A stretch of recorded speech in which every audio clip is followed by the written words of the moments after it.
ॾिसी रहिया आहियो सिंध ग्रीन न्यूज़। मां आहियां गुलज़ार अहमद चांडियो। ख़बरुनि जो सिलसिलो जारी आहे। हाणे ख़बरूं शामिल कंदासीं। शहदाद कोट खां गुलज़ार अहमद चांडियो जी रिपोर्ट मुताबिक़ शहदाद कोट में बदअमनी जी बाहि भड़की पई। ॾींहं ॾिठे जो अस्पताल चौक ते नूर मेडिकल स्टोर तां फुरजी कोशिश मेडिकल स्टोर मालिक ऐं शहरिन फोरवो खे पकड़े वरितो। मारकुट करे फोरवो खे एस सेक्शन पुलिस थाणे ते पहुचाए पुलिस हवाले कयो, जॾहिं त राति खां वठी शहदाद कोट में हीअ फुरजो पंजी वारदात आहे। शहरिन दुकानदार वापारियुनि गैर महफ़ूज़ बणिजी विया आहिनि। एसएसपी कंबर शहदाद कोट साजिद अमीर संदोज़े मुकम्मल तौर नाकाम थी वियो आहे। शहदाद कोट समेत पूरो ज़िलो बदअमनी जे बाहि में भड़की रहियो आहे। पुलिस ख़ामोश तमाशाई बणियल आहे। एसएसपी पंहिंजी ऑफिस ताईं महदूद आहे ऐं 3 बजे पंहिंजी ऑफिस जा दरवाज़ा बंदि कराए छॾे थो। शहदाद कोट मां वेंदड़ माण्हू वापसि मोटी अचनि था।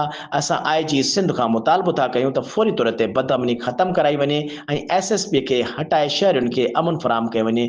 शहरी एक्शन कमेटी जे अॻुवाणनि हसन अली बिरोही, लियाकत वारी जो ऐं ॿियनि जो आईजी सिंध खां मुतालबो